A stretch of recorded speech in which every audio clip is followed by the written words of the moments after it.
आशा करता हूं आप सब बहुत अच्छे होंगे। मेरा नाम है सिद्धांत अग्निहोत्री, स्टडी ग्लोस पे आपका बहुत बहुत स्वागत है। इराक में कुछ गड़बड़ हुई है। इराक की पार्लियामेंट में प्रोटेस्टर्स घुस गए हैं। इनका जो ग्रीन जोन है, वेल प्रोटेक्टेड, घुस गए।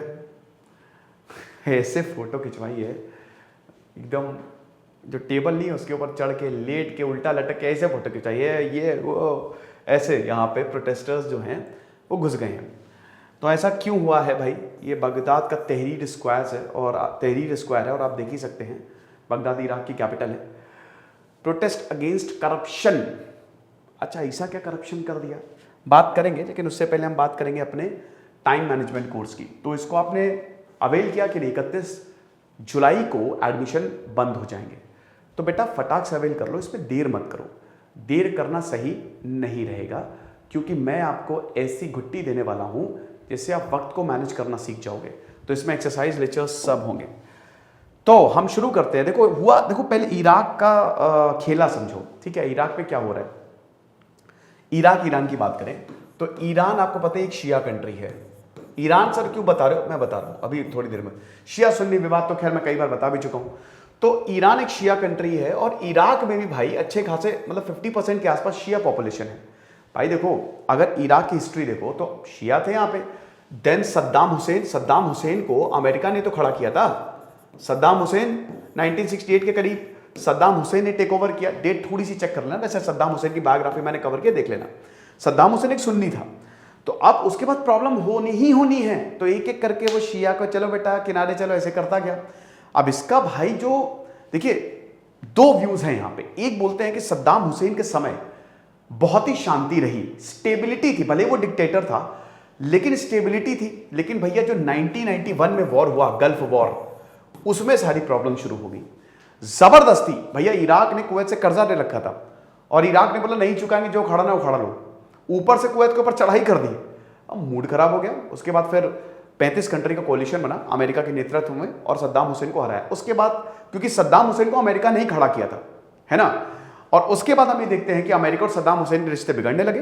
2003 में अमेरिका ने इन्वेड कर दिया सद्दाम हुसैन को। इराक में घुस गया अमेरिका। और अमेरिका के ऐसा बोला जाता है कि आईसिस के जन्म के पीछे भी अमेरिका का हाथ है। अमेरिका बिना बात के, जॉर्ज डब्ल्यू बुश जो थे ना, वो 2001 से लेकर 2011 तक रहे, दुनिया भर में पलीता सुलगाते हुए वो फिरते थे। तो हुआ क्या कि 2003 में अमेरिका घुस गया।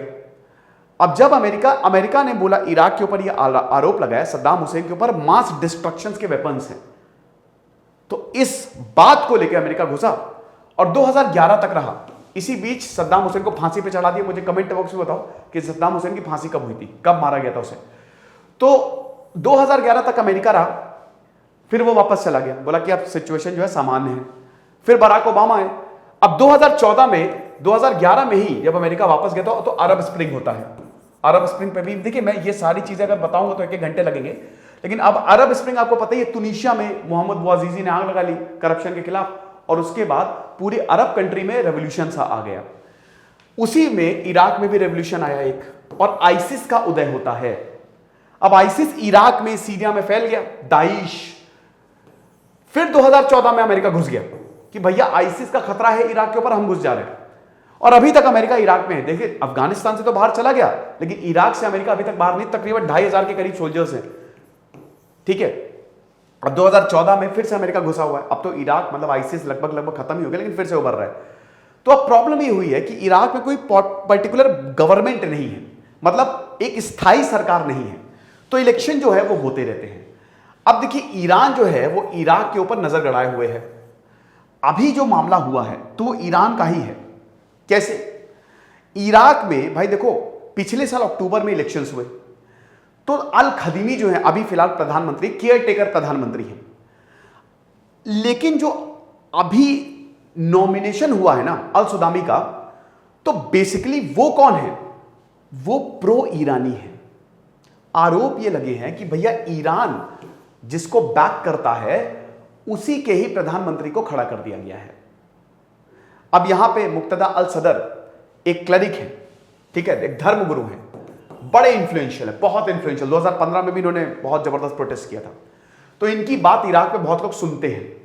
तो इन्होंने इसका आह्वान किया कि बेटा जो तुम्हारे पार्लियामेंट में बैठा हुआ है हाईली करप्ट है, मतलब जो प्रधानमंत्री होने वाला है और ईरान से पैसा ले रहा है, तो ईरान का बहुत बड़ा हाथ हो जाएगा फिर इराक की पॉलिटिक्स में। मूड खराब हो गया यहां पे लोगों का, लोगों ने दंदना के प्रोटेस्ट कर दिया, लोग पार्लियामेंट में घुस गए। पार्लियामेंट में घुसना इतना आसान है नहीं है, गार्ड्स रहते भैया, green zone most protected area है, उन्होंने भी नहीं रोका, बोला आ जाओ बढ़िया मस्त जाओ, जो करना है करो, दीवारें रंग दो, जो करना है करो। तो लोग घुस गए अंदर, लोगों ने मस्त फोटो खिंचवाई, फिर चले भी गए आए चले भी गए। ये हुआ क्या हुआ ना, मैं इलेक्शंस की बात कर रहा था, तो वही अनस्टेबिलिटी बहुत ज्यादा इस समय इराक में। अभी कोई गठबंधन की 329 सीटें हैं, 329 सीटें हैं, और मुकत्तर अल सदर को पिछली बार शायद 64 की 73 सीटें मिली थी, कुछ ऐसी सीटें मिली थी। कोऑर्डिनेशन फ्रेमवर्क है यहाँ पे, ठीक है, और ऐसा बोला जा रहा है कि ईरान बैक्ड है, तो इनकी जो सरकार है, ठीक है, यहां पे अभी किसी की स्थायी सरकार नहीं, गठबंधन की सरकार है। और इसी वजह से, क्योंकि भैया हम नहीं चाहते हैं ईरान का कोई प्रधानमंत्री बैठे, ईरान बैक्ड प्रधानमंत्री बैठे, तो हम तो ये करेंगे। तो दंदनाते हुए जो लोग हैं वो इराक की पार्लियामेंट में घुस गए। अब अभी जो आगे होगा वो हम बताएंगे आपको। फिलहाल ये, क्योंकि मुझे कमेंट बॉक्स में बहुत बोला जा रहा था सर इस पे लेक्चर बना दो, मैंने बना दिया, तो आपको आई होप इस समय इराक की स्थिति भी समझ में आ गई होगी। खुश रहिए, पढ़ते रहिए। जैसे सिद्धांत अग्निहोत्री, साइनिंग ऑफ।